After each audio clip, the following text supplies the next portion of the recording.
अस्सलाम वालेकुम नाज़रीन। इशूज़ में तव्हां खे भली कार। सुप्रीम कोर्ट तारीख़ जो इंतहाई अहम फ़ैसिलो ॾेई छॾियो आहे। डिप्टी स्पीकर जी रूलिंग खे गैर आइनी करार ॾिनो आहे, जंहिंखां पोइ समूरा उन खां पोइ जेके हुकुम जारी कया विया, वज़ीर आज़म एडवाइस ॾिनी, सदर पारां जेके असेंबलियूं टोड़ी वियूं या निगरान हुकूमत जो जेको आहे हुकुम ॾिनो, उहो सबूरा गैर आइनी थी चुका आहिनि। ऐं उनखां पोइ सुप्रीम कोर्ट जे फ़ैसिले खां पोइ क़ौमी असेंबली बहाल थी चुकी आहे, काबीना बहाल थी चुकी आहे ऐं समूरा जेके गैर आइनी हुकुम आहे उहे ख़तमु थी चुका आहिनि। ऐं सुप्रीम कोर्ट इहो बि हुकुम ॾिनो आहे त सुभाणे सुबुह जो बेतमादी रिथ ते वोटिंग कराई वञे। इन सूरत हाल खां पोइ मुल्क जे अंदरि इंतिहाई अहम डिस्कशन हली रही आहे। वज़ीर आज़म पारां चयो वियो आहे त हू आख़िरी बाल ताईं विढ़ंदो। आख़िरी बाल चवण खां पोइ लाज़मी आहे उन ते मुल्क जे अंदरि बहस मुबाहिसा तशवीशूं साम्हूं आयूं त वज़ीर आज़म जो आख़िरी बाल कहिड़ो हूंदो। खोड़ सारियूं डिस्कशन आहिनि, बहस मुबाहिसा आहिनि, असां उन ते ॻाल्हि ॿोल कंदासीं। इहो बि चयो पियो वञे शेख रशीद पारां त हुन एडवाइस ॾिनी आहे वज़ीर आज़म खे त फौरी तौर ते इस्तीफ़ा ॾिने। अॻु में बि हुन एडवाइस ॾिनी हुई त एमरजेंसी लॻाई वञे, गवर्नर राज लॻाए वञे। जॾहिं त सेनेटर फैसल जावेद जो चवणु आहे त अॼु हू वज़ीर आज़म इंतिहाई अहम ऐलान कंदो। असां हिन अहम सूरत हाल ते ॻाल्हि ॿोल कंदासीं। इन सां गॾोगॾु मुआशी सूरत हाल किथे पहुती आहे उन ते बि असां ॻाल्हि ॿोल कंदासीं ऐं कहिड़े तरफ़ मामला वञनि पिया उन समूरी सूरत हाल ते ॻाल्हि ॿोल कंदासीं। असांखे कराची स्टूडियो में जॉइन कयो आहे सीनियर सहाफ़ी तज़िये निगार ख़ुर्शीद अब्बासी साहब, जॾहिं त क़ानूनदान आहिनि सीनियर क़ानूनदान ज़मीर हुसैन साहब असांखे जॉइन कयो आहे। त डॉक्टर करीम ख़्वाजा पीपल्स पार्टी जा अॻुवान आहिनि, उन्हनि बि असांखे जॉइन कयो आहे। तव्हां सभिनी खे वेलकम थो चइजे। ज़मीर साहब, कानून जो मामिलो आहे, सुप्रीम कोर्ट जो हुकुम आहे। असां शुरूआति तव्हां खां कंदासीं त हाणे फ़ैसिलो आयो आहे, हुकुम ॾिनो वियो आहे त सुभाणे इन ते वोटिंग कराई वञे।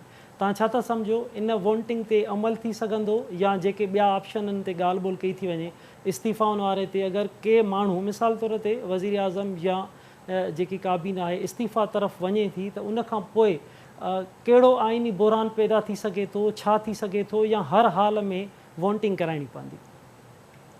बिस्मिल्लाहिर्रहमानिर्रहीम। सोलंकी साहब तव्हांजो शुक्रगुज़ार आहियां, तव्हां मदू कयो। अर्ज़ु इहो आहे त साईं सुप्रीम कोर्ट जे फ़ैसिले जे रोशनी में स्पीकर खे इहे डायरेक्शन मिलियूं आहिनि त सुभाणे हू एनी हाउ असेंबली जो इजलास कॉल करे ऐं अदम एतमाद जी तहरीक खे जेको आहे सो फाइनलाइज़ करे। हाणे उन में अर्ज़ु इहो आहे त स्पीकर साहब जेको आहे सो सुभाणे इंशाअल्लाह जेको आहे सो 10:30 बजे राति खां पहिरियों जेको आहे सो इन ते सुप्रीम कोर्ट जे हुकुम जे रोशनी में अमल कंदो ऐं इहो वोटिंग जो जेको प्रोसेस आहे उहो इंशाअल्लाह शुरू थी वेंदो। ऐं बाक़ी रही ॻाल्हि इहा त जेकॾहिं इम्कान जेकॾहिं असीं वठूं त इहा शइ जेकॾहिं इन फ़ैसिले ते अमल नथो थिए या हुकूमत जे तरफ़ां या सुप्रीम कोर्ट जे तरफ़ां कंहिं बि क़िस्म जी टैक्टिस या कंहिं बि क़िस्म जी डिले या को शोशो या जेको आहे सो इग्नोरेंस जो इशू अचे थो त उन जे लाइ सुप्रीम कोर्ट पंहिंजे फ़ैसिले में ऑलरेडी चई चुकी आहे त ही जेसिताईं बि प्रोसेस पूरो न थींदो ऐं उन जे जेको बि नतीजो जेसिताईं नथो अचे तेसिताईं सुप्रीम कोर्ट जे हुकुम खां का बि पोज़ीशन ॿाहिरि न वेंदी ऐं कंहिं बि क़िस्म जो जेको मामिलो आहे ऐं को बि क़िस्म जो एक्शन जेकॾहिं गवर्नमेंट या कॉन्स्टिट्यूशनल कोई बि अथॉरिटी जेकी आहे उहा सुप्रीम कोर्ट जे हुकुम खां सवाइ ॿाहिरि न वञी सघंदी ऐं उन जी परमिशन खां सवाइ उहो कोई बि क़िस्म जो एक्ट नथा करे सघनि। इन जे करे इम्कानात जेके आहिनि उहे इहे ई वाज़े आहिनि त सुभाणे सुप्रीम कोर्ट जो इजलास थींदो जीअं त असेंबली बहाल थी वई आहे ऐं उहा ई उन ई अदम एतमाद जी तहरीक खे उतां ई प्रोसीड कंदी जंहिं जाइ ते डिप्टी स्पीकर जी रूलिंग अची वई। बिल्कुलु ज़मीर साहब। ख़ुर्शीद साहब, कीअं था ॾिसो तव्हां हिन फ़ैसिले खे? सुप्रीम खोड़ सारा ख़दशा हुआ मुल्क जे अंदरि त सुप्रीम कोर्ट हिन जेकी रूलिंग आहे उनखे गैर क़ानूनी करार ॾींदी, पर इलेक्शन तरफ़ वञी सघिजे थो। मुख़्तलिफ़ जेके तबसरा हली रहिया, इहो बि चयो पियो वञे त क़ौमी मुफ़ादनि खे अॻियां रखी करे फ़ैसिला कया वेंदा। फ़ैसिलो अची वियो, वाज़े बिल्कुलु चिटो अची वियो ऐं इन सां गॾोगॾु 5 जजनि गॾियल तौर ते फ़ैसिलो ॾिनो आहे। तव्हां कीअं था ॾिसो? इंतिहाई अहम फ़ैसिलो आहे ऐं इन जी असांखे तौक़ीद इन क़िस्म जो फ़ैसिलो ईंदो ऐं अचणु खपे। छो त अचानक हिकिड़ी ब्रेक लॻी वई असेंबली। ॾिसो न, हाणे असां जेका तनक़ीद कयूं था तहरीक इंसाफ़ जी हुकूमत ते या ख़ासि तौर ते इमरान ख़ान जे हवाले सां त भई जेकॾहिं ऐवान में तव्हांजी अक्सरियत आहे त पोइ जबो त ठीकु आहे, ऐवान बि हले, हर ॻाल्हि ठीकु आहे। पर जीअं तव्हां मुस्तु था कयो त न बाबा हाणे माण्हू असांजा बाग़ी थिया आहिनि, माण्हू असांजे पार्टीसन खां इनराफ़ थिया आहिनि त असांजे ख़िलाफ़ु तव्हां चयो भई सभई न हले। इहो हिकिड़ी इन अजीब किथे इडियो जॾहिं एक्शन ॾिसो ॿई अहिड़ा फ़ैसिला आहिनि ॿिन्ही मुल्क जे ख़ासि तौर सियासी कारकुन खे बिल्कुलु हैरतनाक हद ताईं जेको आहे सो उन में मुबतला करे छॾियो आहे। जेको अचानक फ़ैसिलो थियो इमरान ख़ान जे तरफ़ां भई यानी तव्हां असम्बली डिज़ॉल्व कयो ख़तमु ऐं उन ते जेको आहे सो उनजी पूरी अच्छा स्पीकर छो न इन क़िस्म जी डिप्टी स्पीकर छो सेट कयो वियो, हीअ सॼी प्लान सां इहे शयूं थियूं। जीअं तव्हां चओ त हुन सभ खां पहिरियों त इहे एडवाइस ॾिनी वई त बाबा हेॾे सिंध में गवर्नर राज हणो, इमरजेंसी वठी अचो, फलाण कयो, इन क़िस्म शयूं इतरा खे हाणे इन में अनापरस्ती वधीक नज़र पई अचे ऐं जेको आहे सो सियासत घटि।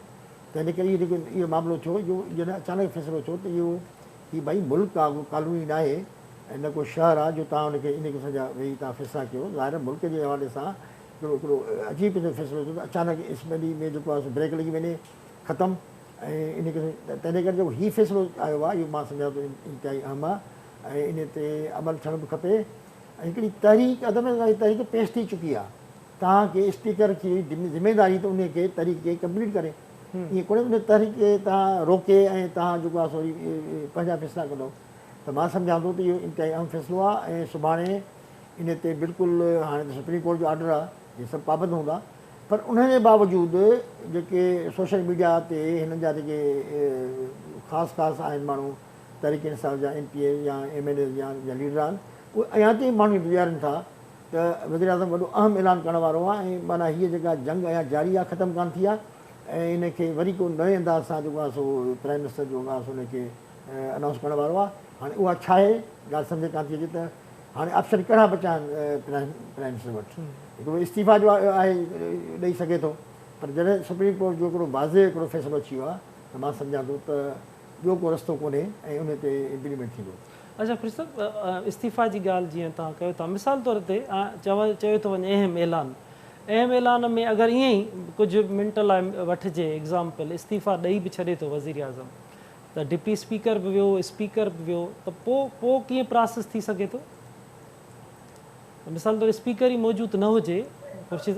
हा साईं, न ॾिसो न हाणे ॻाल्हि इहा आहे त स्पीकर खे त हिकिड़ो ऑर्डर मिली वियो आहे सुप्रीम कोर्ट तरफ़ां न, ईअं त न वरी हिकु नओं आईनी बहिरान साम्हूं अचे।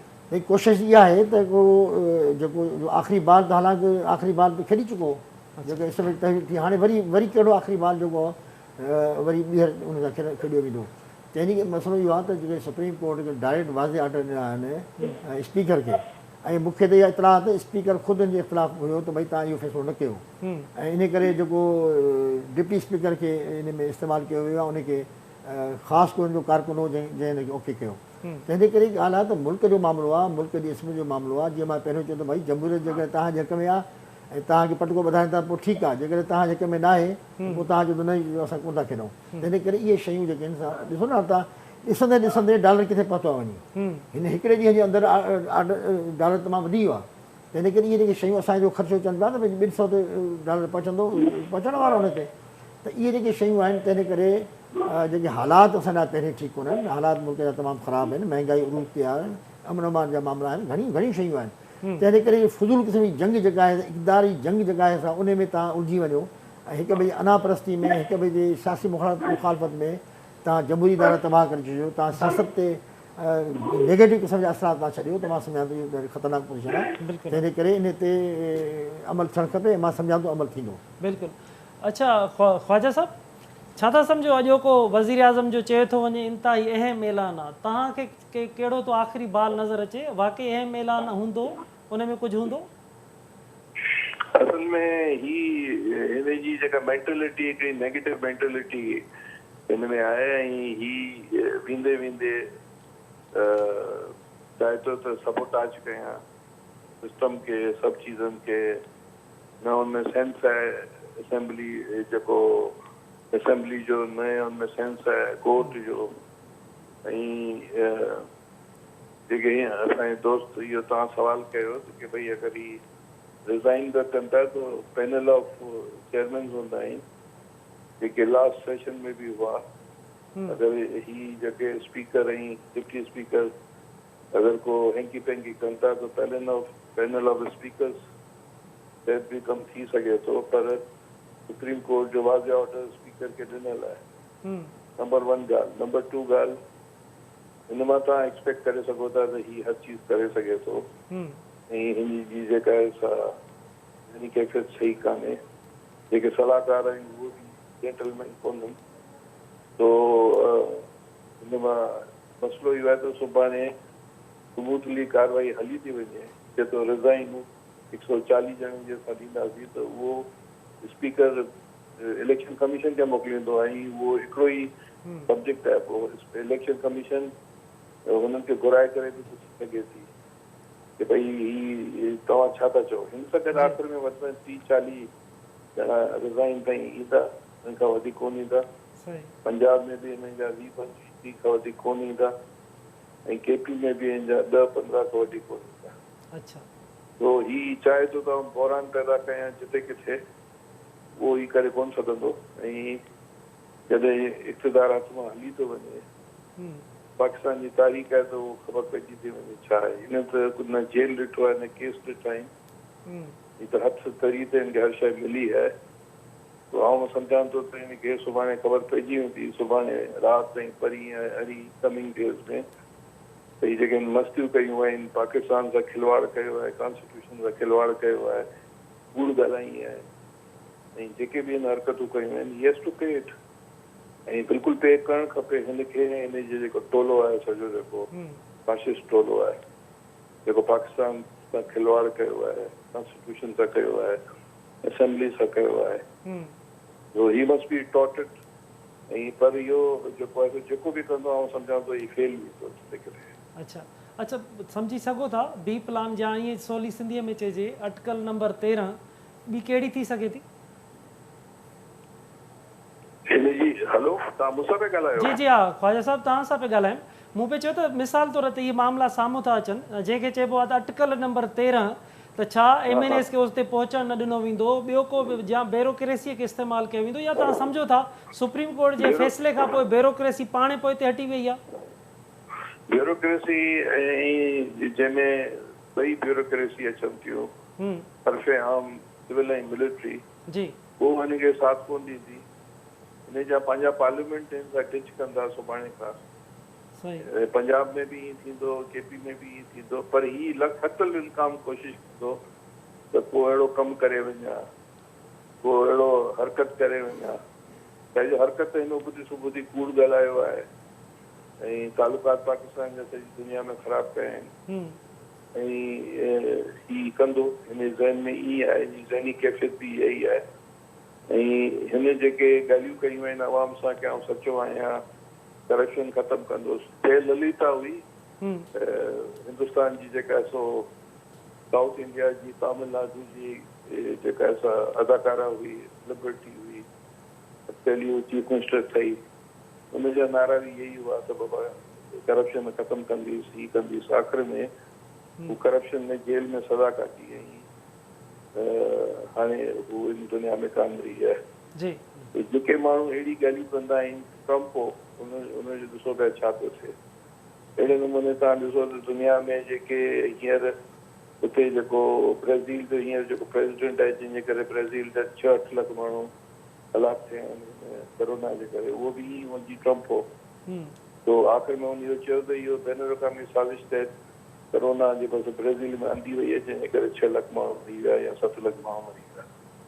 त हाणे ही बि इहे ई हरकतूं पियो करे, पर इन जो अंत ऐं जेको फाशिस्ट पार्टी जो अंत दुनिया जी तारीख़ में तमामु भयानक आहे ऐं हिन सां बि इहो ई थियणो आहे।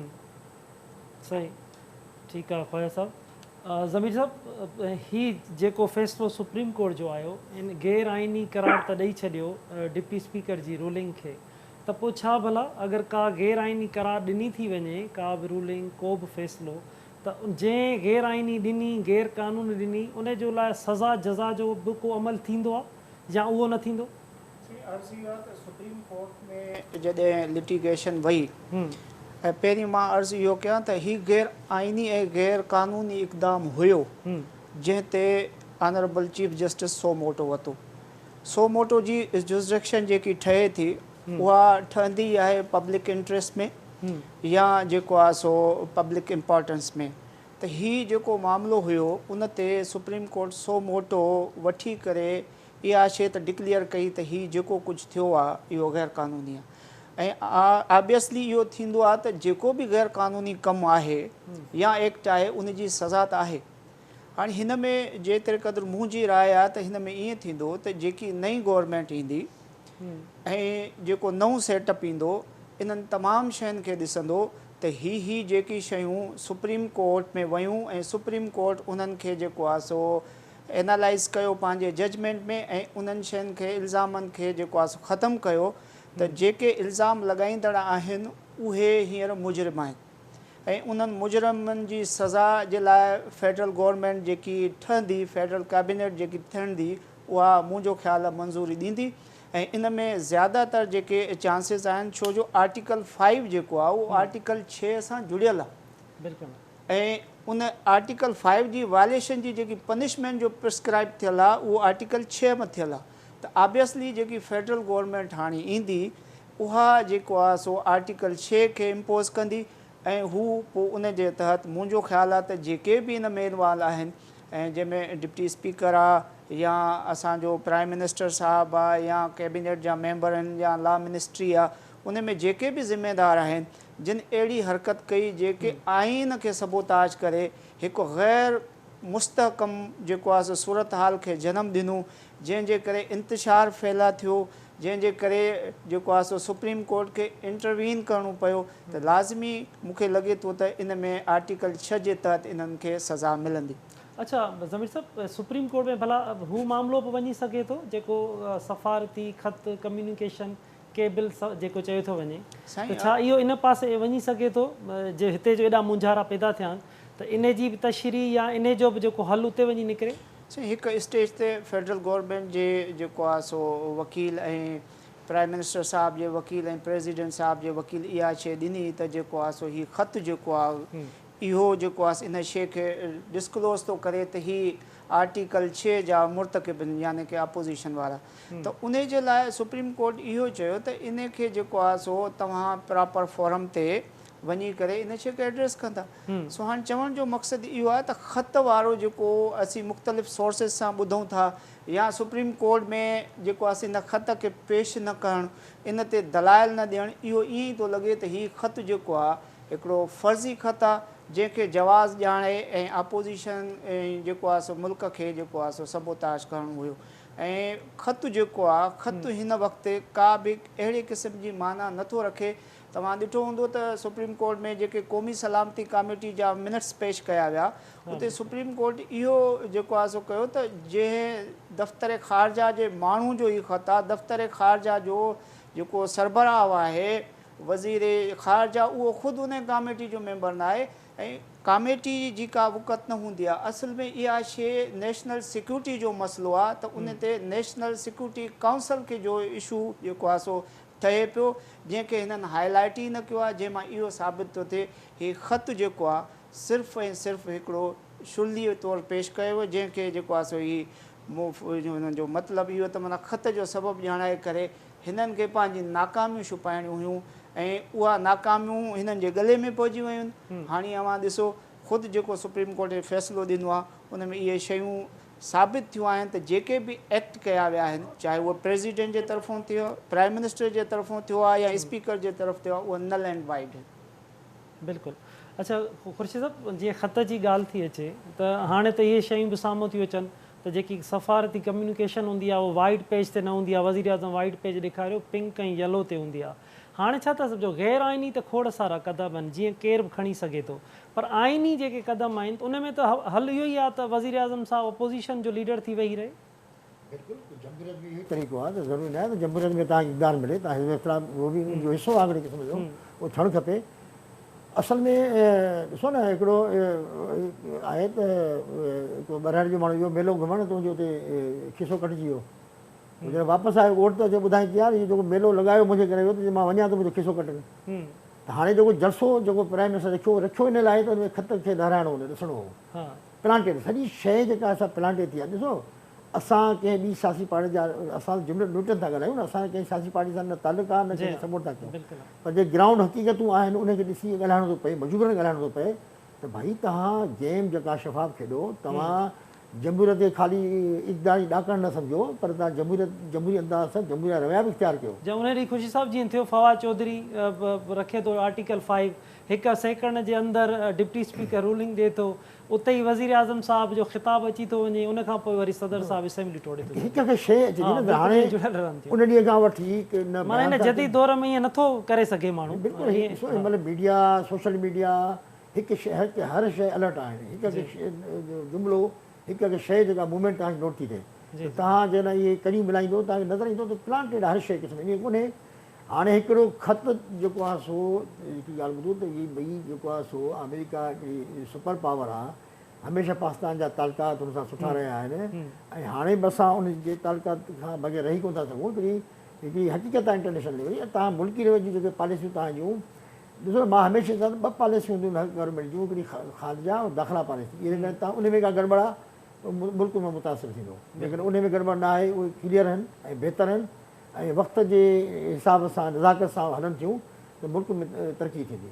त हिन करे इहे जेके शयूं आहिनि, जेके कुझु असां वटि थिए पियो, असल में हीअ आहे की जेको मां नोट कयो आहे, ईमानदारी ॻाल्हि इहा आहे त हिकिड़ी अनापरस्ती आहे त बाबा तव्हांखे इक़्तिदार न ॾींदुसि, कुझु बि थी पए, इस्म जूं ख़तमु थी वेंदियूं, जमहूरियत खां पोइ हटी वेंदासीं, बसि इक़्तिदार तव्हांखे न मिलंदो। भई ॻाल्हि आहे त तव्हांखे बि इक़्तिदार कीअं मिलियो, तव्हां हिकिड़ी अक्सर ॾिसी तव्हांखे इक़्तिदार मिलियो, उहो असांजी अक्सरियत बरक़रार रखो। हाणे ॻाल्हि आहे त जेकॾहिं इतिहादी तव्हांखे भॼी वञनि, मां त हैरान ॻाल्हि चवां त हिज़्ब इख़्तिलाफ़ ॿाहिरि इक़्तिदार खां ॿाहिरि रहंदे बि ऐं हुननि पंहिंजा माण्हू क़ाबू में रखिया, हुन सां गॾु बीठा आहिनि।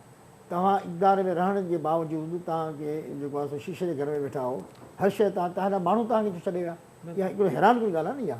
तॾहिं करे इन खां पोइ जेको इहो मामिलो ख़त जो त हिकिड़ो जवाज़ हिकिड़ो ठाहे हिनखे जेको आहे मामिलो हले पियो, ऐं मां सम्झां उन ख़त ते बि तहक़ीक़ात थियणु खपे, बिल्कुलु सुप्रीम कोर्ट खे बि तहक़ीक़ात करणु खपे, ऐं असांजी जेके एस्टेब्लिशमेंट आहे, असांजी जेके एजेंसियूं आहिनि, उनखे तहक़ीक़ात करणु खपे त इहो ख़त जो आख़िर आहे इहो कहिड़ो ख़तु इम्पॉर्टेंट हो, जंहिंजे करे जेको आहे सो पूरो मुल्क जेको आहे सो इहो उन में जेको आहे जमहूरी मामला थी विया, इहे एॾा इख़्तिलाफ़ थी विया, ऐं हिकिड़ो मुल्क जेको तनाव रहिजी वियो, ॿ ॾींहं तव्हां ॾिठो जेको कुझु न रहियो हुन में, तंहिं करे डॉलर जी क़ीमत, ॿिया मामला, महांगाई, रमज़ान शरीफ़ जो महीनो आहे, को कंट्रोल करण वारो कोन्हे।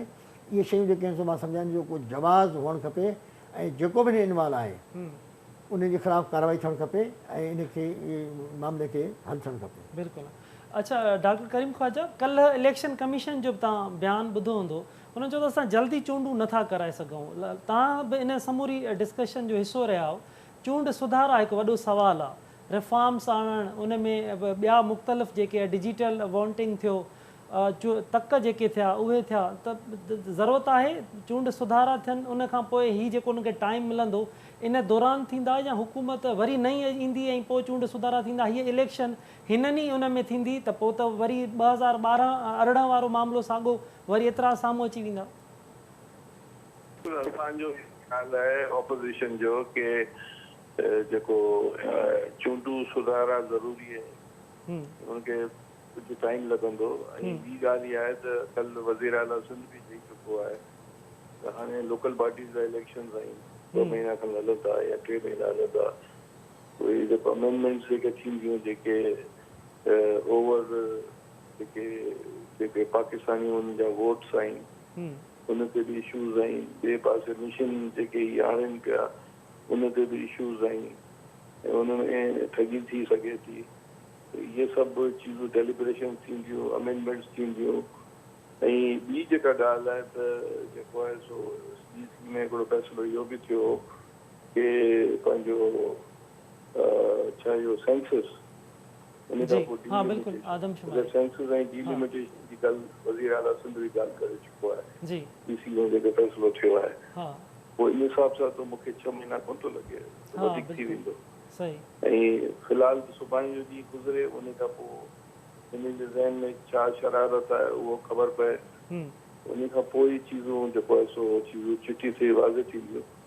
पर ही जेके लोकल पार्टीज़ जा इलेक्शन ऐं उन खां पोइ अमेंडमेंट्स, उन खां पोइ जेके ओवरसीज़ वोटिंग जेका आहे उनमें जेके अमेंडमेंट्स थींदियूं या छा थियणु खपे छा न, वरी मशीन वारी जेका वोटिंग आहे हिते त इंटरनेट एक्सेस या इलेक्ट्रिसिटी सॼे पाकिस्तान में कोन्हे।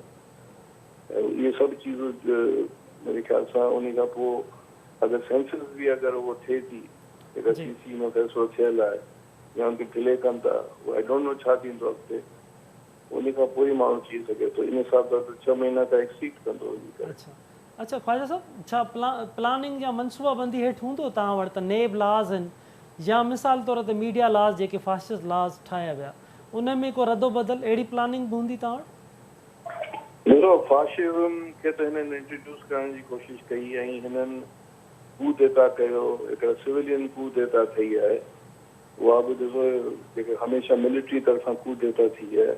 हिन जेको आहे सो हिन करे कूदेता कई जो हिनखे आहे त बाबा प्रेसिडेंशियल सिस्टम आणियां ऐं जेको आहे सो 80 मैनेजमेंट ख़तमु कयां, 73 कॉन्स्टिट्यूशन में तब्दील कयां। त हीअ ज़हन में आहे ऐं सम्झां थो त हिन पोयां बिल्कुलु एलिमेंट्स आहिनि, उहो चीज़ूं बि ॾिसणियूं पवंदियूं अॻिते हली करे। त हिन जेके हरकत कई आहे उहो वॾी जेका ख़तरनाक हरकत कई आहे ऐं इहे चीज़नि खे बि ॾिसणो पवंदो ऐं यकीनन हिन जो अकेलो दिमाग़ कोन थो थी सघे, इहो थोरो होशियारु माण्हू बि कोन्हे, हिन जे पोयां एलिमेंट्स आहिनि पियो ऐं लेट्स सी सुभाणे ॾींहुं छा थो थिए, पोइ फ़ैसिला कबा। अच्छा, ज़ाहिरी तौर ते डॉक्टर साहब जेको नज़र अचे थो त एलिमेंट्स जेके सलाहकार इहे ई नज़र अचनि था या ॿियो कुझु तव्हांखे नज़र अचे थो? हिन एलिमेंट्स में जेके सलाहकार आहिनि उन्हनि में दम थियणो पवंदे, ॿिया एलिमेंट्स आहिनि ऐं इन में तव्हां इहो चई सघो था जेको अपर मिडिल क्लास आहे हिकिड़े सूबे जो, ख़ासि तौर ते वॾे सूबे जो, जंहिं वटि पैसा जाम आहिनि, अमेरिका यूरोप में उन जा बचा पढ़नि था ऐं उन पोइ जेको आहे प्रॉपर्टीज़ उन जूं हुते आहिनि, हिते उहो जेको आहे सो ख़िलाफ़त आणणु चाहिनि, हुते वेस्टर्न डेमोक्रेसी जो फ़ाइदो वठनि था। प्रेगमेस्टिक उहे कोन्हनि, नॉन प्रैक्टिकल माण्हू आहिनि। उहे एलिमेंट्स आहिनि जेके जीअं बेनज़ीर शहीद जेके 93 ऐं 96 जे विच में मिलिट्री तरफ़ां हिकिड़ो अटैम्प्ट कई वई हुई, जनरल अब्बासी हो, हुन सां गॾु ॿिया माण्हू बि हुआ, जंहिंखे पोइ कोर्ट मार्शल करे अटक में सज़ा आई हुई, उहे त थिया मिलिट्री। हिते जेको आहे सो सिविलियन आहिनि, हुन सां गॾु ॿिया एलिमेंट्स आहिनि जेके पाकिस्तान में आणणु चाहिनि ऐं इहो वक़्त सां गॾु चीज़ूं खुलंदियूं ऐं टोपिक थियणु खपे। हेॾो वॾो खिलवाड़ कंस्पेरेसी ऐं हिन में सीज़न जो केस हलणु खपे, 6 आर्टिकल 6 में इहे सभु शामिल आहिनि। इमरान आहे, प्रेसिडेंट आरिफ अलवी आहे, सूरी आहे, कासिम सूरी आहे, ॿियो असद कैसर आहे, फहद चौधरी आहे, ॿिया जेके वक़्त सां गॾु बाबर रहमान ऐं ॿिया जेके एलिमेंट्स आहिनि उहो सरफेस ते अची वेंदा अनक़रीब। बिल्कुलु।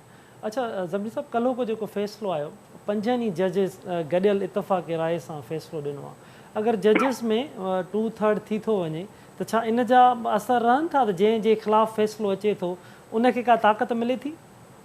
अर्ज़ु इहो त जेकॾहिं अदलिया में कंहिं बि बैच जो मुतफ़िक़ा फ़ैसिलो ईंदो आहे त उहो यूनानिमसली फ़ैसिलो जेको आहे उहो इन शइ खे वुक़त ॾींदो आहे त हीउ सरासर जेको बि अमल आहे जंहिं ते हीउ जजमेंट या फ़ैसिलो आयो आहे उहो ग़लति।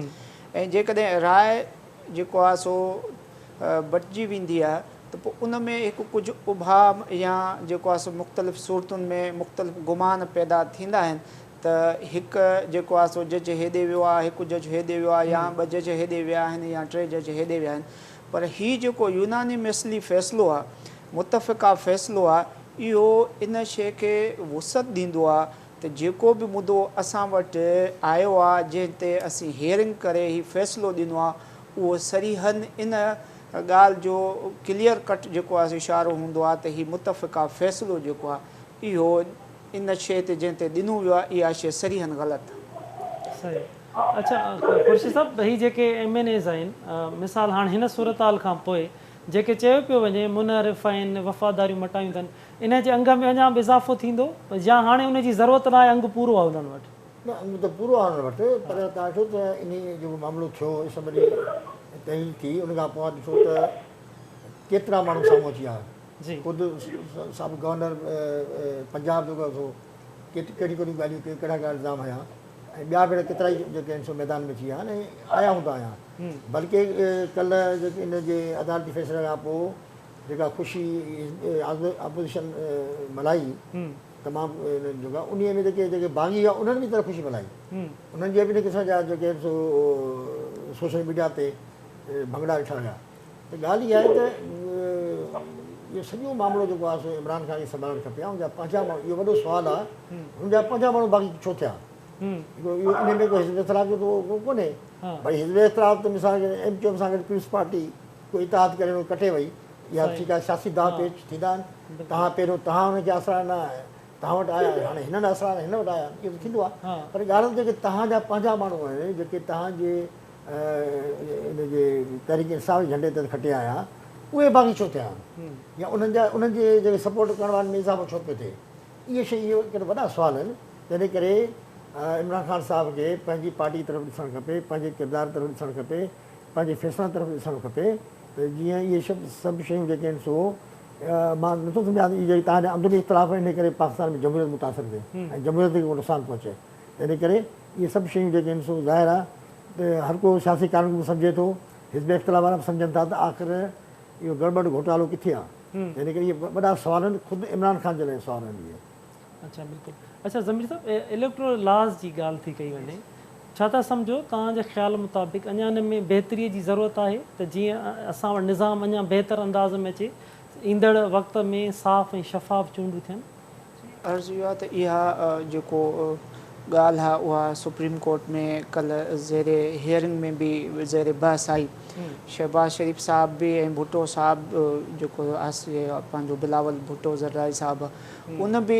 ऑनरेबल बेंच खे इहो ॿुधायो त जॾहिं खां हीअ हुकूमत आई आहे ऐं इमरान ख़ान जी जेकी मंशा हुई उहा इहा हुई त पाकिस्तान में या त सदारती निज़ाम लागू कयो वञे या वरी अहिड़ो सिस्टम या अहिड़ो जेको आहे सो कानून ऐं इलेक्शन जो जेको आहे सो मोड रखियो वञे जंहिंमें हीअ अपोज़िशन खे सदाईं जेको आहे सो अंडर एस्टिमेट करे पाण हुकूमत में रहनि ऐं अवां बि ॾिठो त हीअ जेको PTI जी गवर्नमेंट जेको हिकिड़ो इलेक्शन जो जेको हिकिड़ो नओं कानून बिल पेश कयो आहे उहो सिधो सऊं अपोज़िशन जी जेको आहे खे हिट करण जी जेको आहे कोशिशि आहे ऐं बाक़ी तमामु सियासी पार्टियुनि जे जेको आहे सो उन्हनि जे जेको सियासी ज़िंदगी खे हिट करण जी कोशिशि आहे ऐं सुप्रीम कोर्ट में इहा शइ जॾहिं अपोज़िशन लीडर्स जेको आहे पेश कई त सुप्रीम कोर्ट बि उन शइ खे पंहिंजे जेको आहे सो हिसाब सां इंडोर्स कयो आहे ऐं उहा शइ जेको आहे सो ॿुधी वई आहे ऐं उनखे सम्झो वियो आहे ऐं उमेद था कयूं त इहा जेको आहे सो सुप्रीम कोर्ट जे रोशनी ज़मीर साहब जी हा ॻाल्हि ॿोल जारी रखूं था राणा मशहूद साहब नून लीग अॻवान आहिनि उन असांखे जॉइन कयो अस्सलाम वालेकुम राणा मशहूद साहब अच्छा राणा मशहूद साहब प्राइम मिनिस्टर साहब ने बोला है कि आज वो खिताब करेंगे अहम ऐलान करेंगे क्या तवक्कात हैं आखिरी बाल अब भी मौजूद है या बस ऐसे बातें की जा रही हैं देखिए मैं समझता हूँ कि इमरान खान साहब को ना ग्रेसफुली जिस दिन उनको पता लग गया था कि उनकी पार्टी के लोगों के बगैर ही नंबर गेम जो है उनके खिलाफ जा चुकी है तो वो अगर ग्रेसफुली इक़्तिदार से अलग हो जाते तो शायद उनकी थोड़ी बहुत इज्जत बच जाती। आप ये देखें कि कल सुप्रीम कोर्ट का फैसला आने के बाद और कल सुबह की तहरीके अदमे एतमाद जो है उसका नोटिस आने के बाद एकदम डॉलर की कीमत में 3 से 4 रुपए की कमी देखने में आई है। मतलब आप स्टॉक मार्केट जो है 1000 पॉइंट एकदम बढ़ गई है। तो ये पाकिस्तानी कौम के ऊपर रहम करें और पाकिस्तानी कौम की जान छोड़ें। पाकिस्तान की माशी हालत जो ये कर चुके हुए हैं, पाकिस्तान को आलमी तौर पर जो तनहा कर चुके हुए हैं, तो इनके पास अब कुछ भी नहीं है। ये सिर्फ और सिर्फ ये अभी तक इनको ये समझ नहीं आ रही कि क्रिकेट के खेल में और सियासत के खेल में जमीन आसमान का फर्क है। और झूठ जो है वो बॉल टेम्परिंग जो है वो क्रिकेट में तो हो जाती है, सियासत में बॉल टेम्परिंग पकड़ी भी जाती है। अच्छा, क्या तवक्कात क्या है अहम ऐलान का, आप क्या समझते हैं, आपके क्या माइंड कह रहा है? मेरा तो ख्याल है कि जी अहम ऐलान वो शायद खुद ही मुस्तफी होने का ऐलान कर रहे हैं। इसके अलावा तो उनके पास अब और कोई वे आउट नहीं है, कुछ भी नहीं है। अच्छा। उनका जो गैर मुल्की इल्ज़ाम था मतलब इन्वॉल्वमेंट का वो भी बुरी तरह पिट गया वो। बल्कि मैं तो ये समझता हूँ कि आइंदा आने वाले दिनों में उनके और उनके साथ जितने लोग हैं उनके ऊपर इसके ऊपर गद्दारी का मुकदमा चलना चाहिए, क्योंकि अपने इक़्तिदार के लिए उन्होंने पूरी पाकिस्तान की आइन के साथ, पाकिस्तान की सालमियत के साथ खेलने की कोशिश की है। अच्छा, आप इस्तीफ़ा मिसाल के तौर पे वो दे देते हैं तो फिर क्या अदम एतमाद पे तो वोटिंग वो तो नहीं हो सकेगी? देखिए, अगर वो इस्तीफा देते हैं तो फिर न्यू प्राइम मिनिस्टर का जो है वो इलेक्शन ही है, जो अदम एतमाद के बाद भी होना है, और अगर वो इस्तीफा दे देते हैं उसके बाद भी होना है। तो लेकिन ये है कि इसमें थोड़ी बहुत कोई उनकी इज्जत अगर वो समझते हो तो वो रह जाएगी, अदरवाइज तो उनके पल्ले कुछ भी नहीं रह गया। अच्छा, कोई और नया आईनी बहरान तो नहीं पैदा हो जाएगा इससे?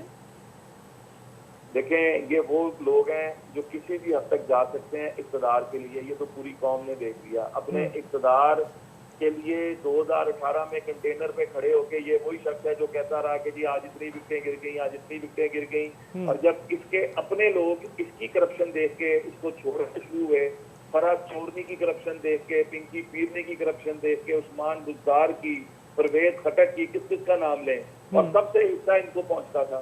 तो जब इनकी करप्शन देख के इनके लोगों ने छोड़ना शुरू किया तो आलमी साजिश हो गई। ये तो वो शख्स साबित हुआ है जो अपने इक़्तिदार के लिए किसी भी सतह तक गिर सकता है। अच्छा राना साहब, इलेक्शन इस्लाहात के सिवा हम कैसे जा सकते हैं इलेक्शन की तरफ? जा सकते हैं? देखिए, बहुत अहम बात है। हम लोग भी जो बार बार हमारा तो मुतालबा ही ये है कि इंतखाबात कराए जाएं, लेकिन इंतखाबात के लिए अभी आपको पता है कि जब फाटा को जम किया गया था खैबर पख्तूनख्वा के अंदर, तो 6 कौमी असेंबली हिस्से कम हुई हैं, नई हल्का बंदियां होनी है।